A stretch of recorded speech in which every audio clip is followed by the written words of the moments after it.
this morning. You know him from Fleabag and from Fleabag. Also two-time Olivia Award winner. Please welcome Andrew Scott.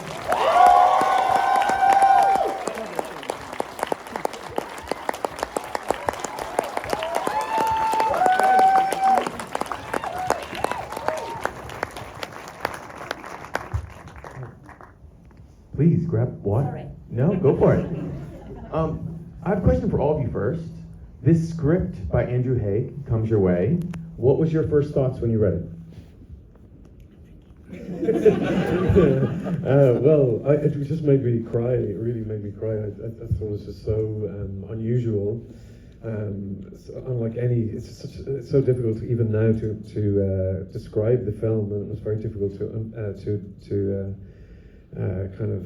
characterize the script. Apart from the fact that I really recognised the feelings, and I recognised the character, and I was sort of blown away by the originality and the flair of it. And I remember just really being so moved. And at the end, he'd written "Make love your goal," and I was like, oh my god, what a beautiful thing. Yeah. What about you, Claire? Yeah, the same. Really moved by it. And my agent Billy phoned me and said, "Have you read it?" And I sort of realised how significant it was. And it's so rare, and also the writing was so beautiful. And I would have done anything that Andrew Haig asked me to do, basically. So I was already sold when I started reading it. And you, Jamie? Just that I'd be a fucking idiot not to do it.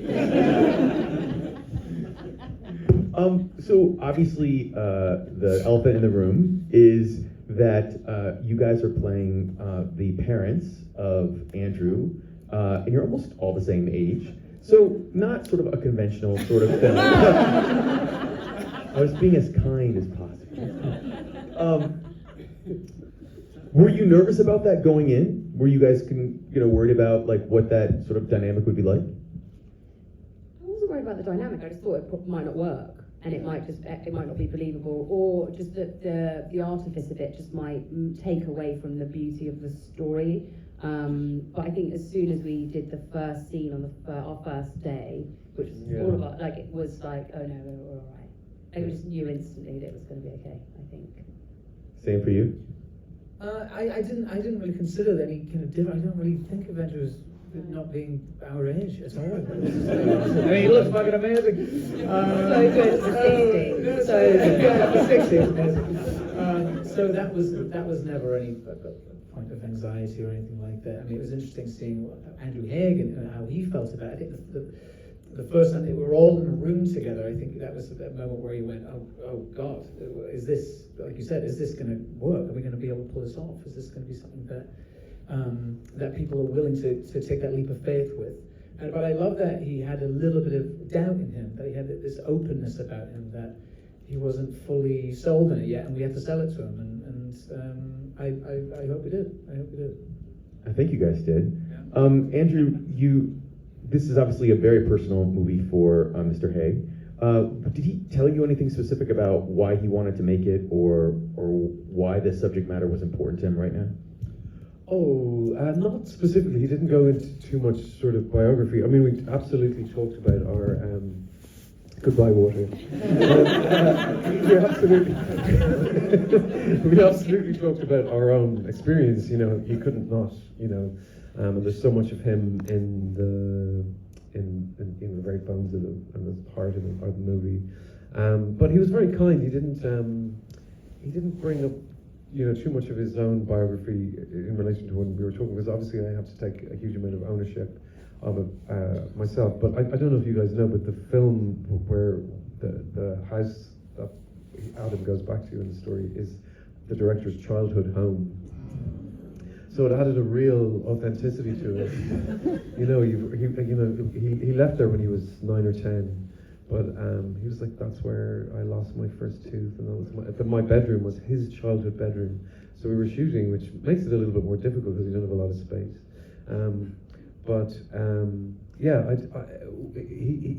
We both, I don't know, I felt like a huge affinity with him, and I felt like the brutal nature of families, if you're a queer person, can stay with you, you know, in a real childish way. And so we've talked an awful lot about that, and also the deep, deep love that's within families, even though they can say things that are incredibly hurtful and unseeing.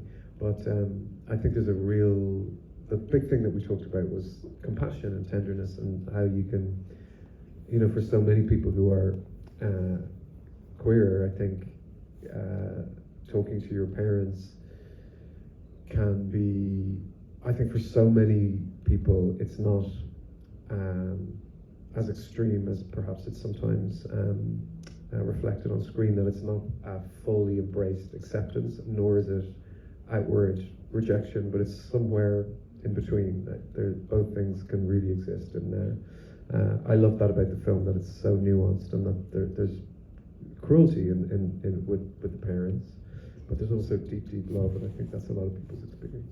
I wanted to ask actually about those two scenes because they're so emotional, and I think many people, whether you're a member of the LGBTQI community or not, always assume that, oh, the mom, you know, she'll be more understanding, and the dad must be, you know, the one who always has issues with it. And sometimes, obviously, that's not the case. And I'm curious, there's these two distinct scenes, and I'm curious what you guys all thought about when you read them, and did you rehearse? Like, what did Andrew think? Like, can you just talk about them in general? Yeah, I mean, do you remember? I mean, maybe I made this up in my head, but that you were really clear, I felt, about that scene, that it wasn't a coming out scene. Yeah. It wasn't that Adam was going to his parents' Right, house to say, absolutely. just so you know, guys, I identify as gay. Yeah. And I want you to know that. Yeah. It was that he had to. She was saying you married and you got what a lovely wife. Yeah. It was just saying no, actually, because I'm a gay man. That's what I am. Mm-hmm. And it's actually her response to that which begins that interaction. And I love, those are my favourite scenes to be in, when two people are coming at a scene and both think it's going to be something else, and then they're both like, whoa, hang on, what? Yeah. And I think we really, really didn't want it to be twee or sentimental or to be tied up in a lovely bow. It wasn't. It was a really knotty. He wrote it so well. Nothing was changed. We never changed a single bit of dialogue. It was exactly as was written. And we wanted it to be so full of. There were times we did it where it was we were really fucking angry with each other. Yeah. He was really angry with me, and I was like, "Don't you get angry?" I was giving it back. And then there were other moments where there was a lot of silence and real sadness. It was like we were sort of breaking up or something. But I felt like I didn't want to step back or like try not to be honest about the fact that in that moment she's just saying the first things that are coming into her head, because she's sort of in fight or flight. She's like, oh, I don't know what's going on here. And also she feels like basically everything he's saying is a criticism of her, and that in some way him being gay is a criticism of her as a mother, which I think of that generation is very true. And also at that time in the 80s, it was a very unsafe and dangerous time to be queer because of the AIDS epidemic and how they were identified as a community. And I think that we had to be honest about that. Yes, Otherwise, you absolutely. disavow the audience of the right of seeing someone who is saying all the wrong things, but you have to have understanding and compassion for that person also. And I think, we didn't want to, we just went for it, maybe. Yeah, absolutely. And then Jamie, I was going to say, in your scene, it's almost a contrast because the father feels guilty because he never went into his son's room to sort of comfort him and was afraid of what he would say. Did you guys also go through different sort of like levels of how you shot that scene as well? Was it as sort of extreme? Not really. I think it's all about like different levels of emotion, perhaps, and when you. I don't know, it's so brutal. I always find it very brutal when he says, I would have, God, it gets me, I would have bullied you too, perhaps. But that's also the truth. That's the truth of what he says. And that's why I think it's so affecting to play it, wasn't it? And you just want to be able to honor the truth of the message, because that's the way it is. It's both. There's always a duality to those things, right? Yeah, this is really like a complex thing. I mean, in my head, I was like, this guy's been thinking about this moment. I mean, but then we open a whole other can of worms there in terms of how long has he been thinking about this? Because all the spectral stuff of them being alive or dead, or we're not interested in any of that, really. We're just interested in kind of sculpting this man and giving him the things that he needs. So, in terms of that scene, you know, I thought a lot about that this man is also the son of somebody. He even references his own father, and that you reminded me of that today. He references his own father, and that his own father used to think that he was too soft. So then he's went through, I need to be tough, I need to be hard man, because my dad thinks I'm too effeminate or too in touch with my feelings or something. So he's adapted himself because of that narrative that he's been told.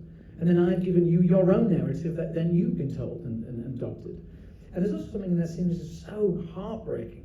And you know, you talk about crossing your legs. Yeah.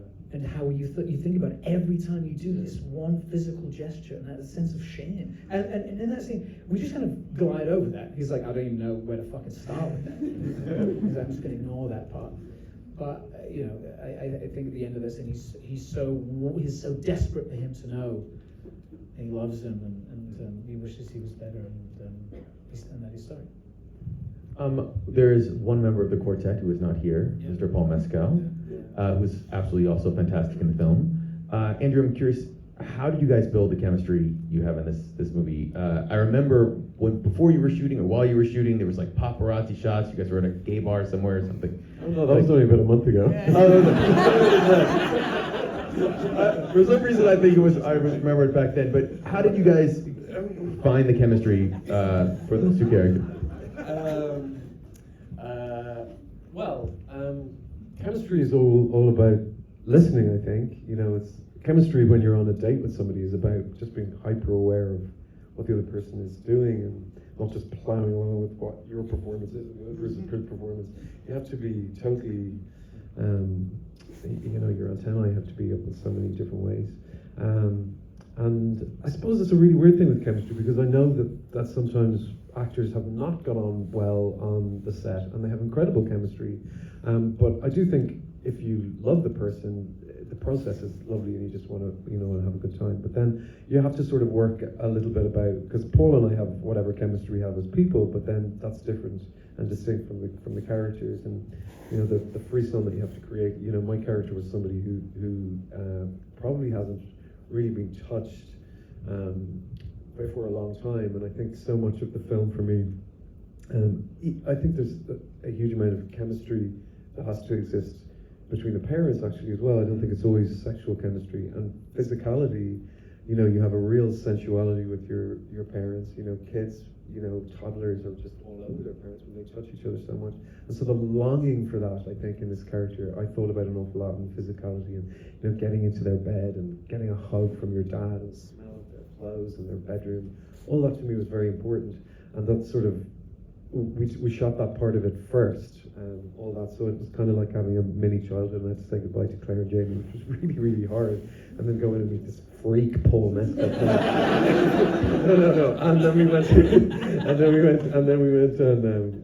then all that sort of, actually in a way it was a lot lighter because it's playing Falling in Love, and you know, we just had this amazing connection from the beginning. And then those sex scenes are, you know, we have intimacy coordinators now on every set, which is really wonderful because actually, when you're able to say to somebody who is a safe place, this is what I feel nervous about, this is what I want to do, this is what I don't want to do, that's out of the way. So actually it allows you to be freer, and it allows you to go, well, if I'm not happy with something, it just won't be in the film, which didn't exist before, which seems extraordinary. So actually it allows you to be as playful and as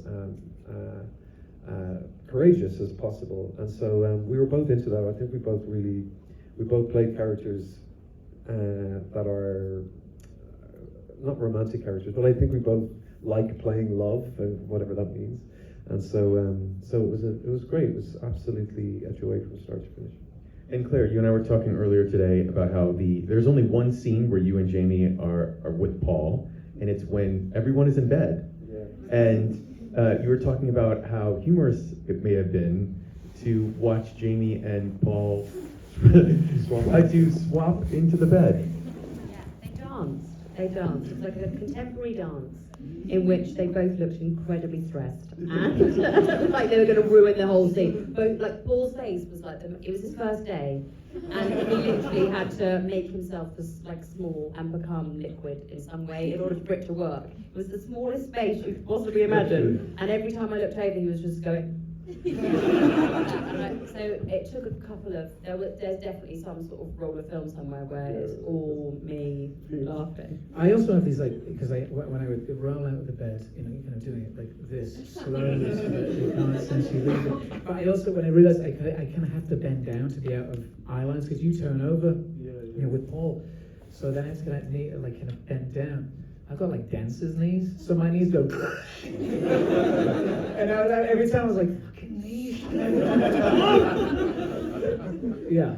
Because it's tricky, because we had to do it, and we had to do it in one take. So we shot it on film, and film is very precious. You can't just, you know, you don't have reams of stuff. So we also had a little bit of pressure when we were on the bed talking to each other to be like really listen to each other, but also like get on with it because we're going to run out of, you know, you had fun. So it's a 6-minute take where we have to be really focused and talk about this really sad stuff about all this weird circus. I do genuinely. It's one of the proudest things. I think that scene is really so beautiful. I think it's such an extraordinary scene. It is. I'm so glad Andrew Haig isn't here because when I spoke to him about it, he said it was the most stressful thing that's set for him. But you guys pulled it up. We are going to definitely take some questions from the audience. If you raise your hand, you sir, right there. So I believe it's a production design of film, and obviously the house itself, but all of the props. How does that help you as an actor to get in that space and use those items, especially in the bedroom or really anywhere, to get in that space? So we're just going to repeat the question so that everyone, when they watch this online, can hear it. The question was... This is being recorded? It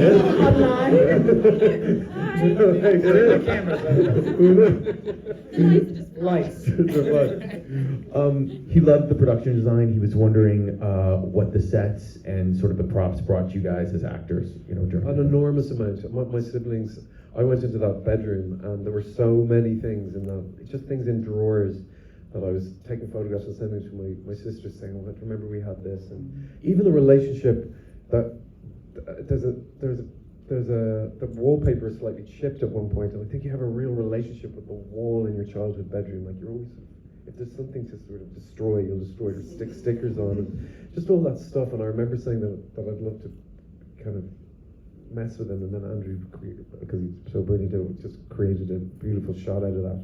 So yeah, all that stuff was, but the fact that it was his childhood home, he just knew exactly how he saw it. Because as he says, he when he was imagining it, he imagined his own childhood home, not knowing that that's what he would get. And he said, well, why don't we knock on the door, and that's the rest is history, literally. Eunice, right there. Hi. First of all, beautiful film. Just as a myself, in a pretty homophobic environment, it like hit me in all the right spots. I guess my question is, especially with a movie like this, with like the twist at the end of Paul Mescal's character actually being dead the whole time, there's going to be obviously a lot of backlash about like being too traumatic or like it being trauma born. I guess my question is like, what do you say to that, and what kind of message do you hope it reaches like both the queer community and like the history community? So the question is, with the twist at the end, which I don't think we want to give away, but is there, what do you, I guess the last question is, what do you think the movie says to the queer community with the relationship between your character and Paul's? Oh, well, sorry, I feel like I'm answering this, but I feel really strongly that the film is insanely hopeful. They go into the sky, you know, the character dies, but so, folks, are we all going to? You know, like, it doesn't end well for any of us, and I feel like it doesn't serve us, to my mind, to have a sort of relentless positivity about our experience. I don't think that's the way it is. I think there's a huge amount of compassion and tenderness and love above all else in the film. And the thing that I think is more insidious than anything is tokenism for our thing. There was a trauma that did happen, and it still exists for so many people. So I don't like the idea of having just painting just one color. I think there is loneliness, and I think there's despair and desolation. But yeah, that's our experience, and it's very important that that's not erased. So yeah, I think that's a dangerous road to go down when we think it all has to be, toxic positivism. Right? Anyone in the back? Just want to get one. You right there, sir, in the hat. Yeah, obviously the story feels incredibly autobiographical, and I'm curious when you have a performance when you're playing, characters who feel based off of real life, whether it's the director or the director's parents. What's the balance between that and honoring those real life people, as well as playing a fictional character and bringing your own life experiences, maybe basing the character off your parents or how you felt when you were a kid? So the question was whether you're playing in this semi-autobiographical in many ways film, either the director himself, or his parents. What is the balance between honoring the fictional character and sort of honoring the real life inspirations that are in the script? Well, it's firstly kind of accepting what he has given you, which is so raw and so revealing, and being so grateful for that, and so humbled by someone who's just so willing to give themselves and reveal it. Even just sending this script must have been such oh my God, I'm really doing this. Then to take us actors and put us into this physical space. I mean, Andrew, our director, he got eczema again. Eczema, that skin thing that most kids get. He hadn't had it since he was a kid. As soon as he was in the house and he's seeing us do these scenes, it all started coming back. He had this very kind of physical response to what we were doing. I mean, it's so intense, but he wrote something so beautiful and so well observed and so eloquent that he also got actors who he knew were going to bring something personal, something of themselves to it. But I think then the task kind of became not to burden his work with our own kind of shit. I never met my dad, right? So I grew up without a father, but I'm playing a father who's saying sorry to his son. That's all I ever wanted.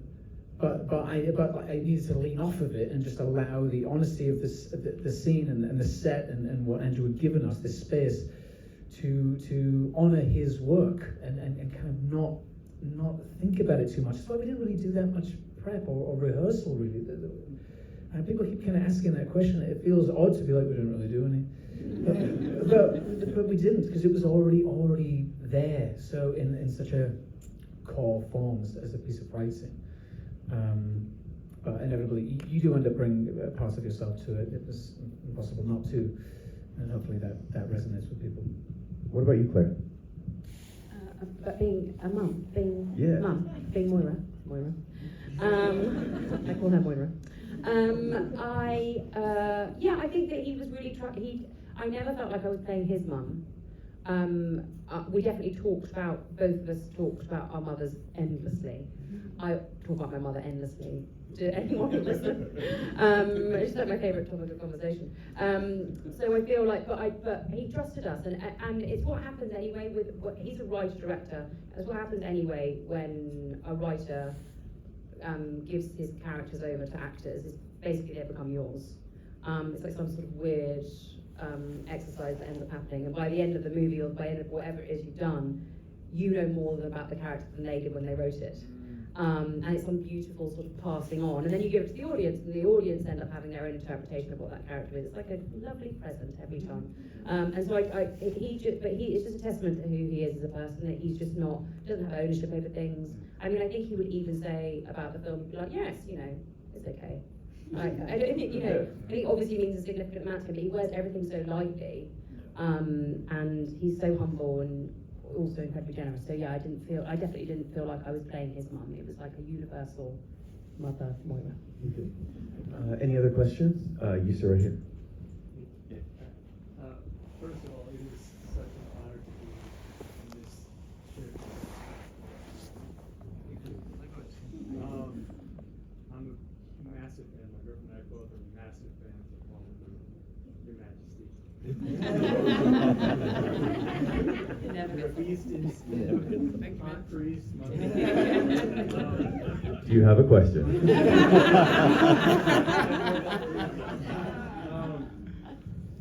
What inspires you to do what you do? Great question. The question is, what inspires you to do what you do?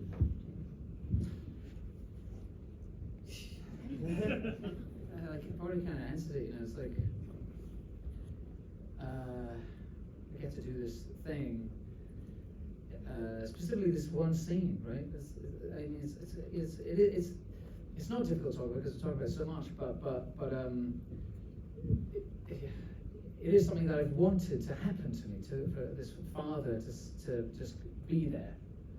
And then you find yourself doing this scene where you have to be so strong for this person who's is so not strong because of the things that you've done to them, because how you haven't done the right thing. And so it's like you're kind of hovering above it and you're looking down on it. And in some ways you're just trying to not fuck it up, and in some ways you're just watching what he's doing. You're like, Jesus Lord, he's so good. But at the end of the day, you know, it's like I know that I've been through something. I knew that I had to do this thing because there's this one calling about this fucking character and this thing that keeps happening in your life. I'm so grateful that I've gotten to do it because I found some measure of catharsis for myself. And I'm a dad of 3 kids, so I'm coming at it from a whole other angle as well. And from the kind of reception that I think the film has had, and certainly the way that the film has kind of resonated with people, is that really hope it's just offering some catharsis for other people too, because then the thing that we do is just worth something. It has some tangible result to it that feels worthwhile, you know. So I just feel very, very, very honored to do it, genuinely, because it's helped me, you know. That's amazing, Claire. I'm not sure I follow that. I think like what Jamie said basically is that I love feeling things. I think I spend, I think we all spend too much of our time not feeling things and trying not to feel things and just be in control of life and think we're okay all the time.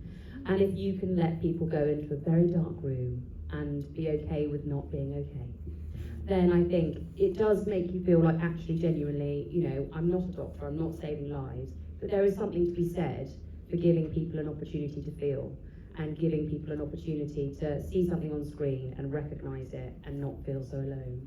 And it makes me not feel alone doing it, basically. So I hope that, it's literally the only reason that I do it. And Andrew? Wow, I think there's lots of different reasons, different for different jobs. But speaking specifically about this one, it does definitely feel, for me, this one feels very personal. There's an awful lot of, I suppose, myself I put into this one. And I think when I was young and feeling very ashamed and fearful and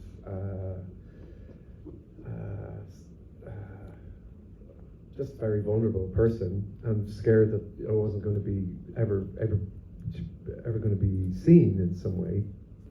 To be involved with this with such kind and talented people feels genuinely miraculous to me. There was a thing that I remember when I was 18 or 19. It's something that I always remember and I speak of a lot. But I remember when I was 18 or 19, I read somewhere this expression, which is, "My burden has become my gift." And I remember thinking I would never, it would always just feel like a burden to me. And so when I've talked to people who've seen this film, and I've done something that I feel is exposing and vulnerable making, but it feels useful to people, that feels so wonderful and completely so far away from where I once was. And that's all we're required to do in life, isn't it? Is to go on some sort of journey. And so I'm not sure if that's a reason why I do it, but it's certainly something that has been such a gift back to me. And so I just feel, like Jamie says, I just feel so grateful to be part of this project. Well, everyone, this movie is a gift. Thank you, Jamie. Thank you, Claire. Thank you, Andrew. Thank you for joining us. Thank you so much.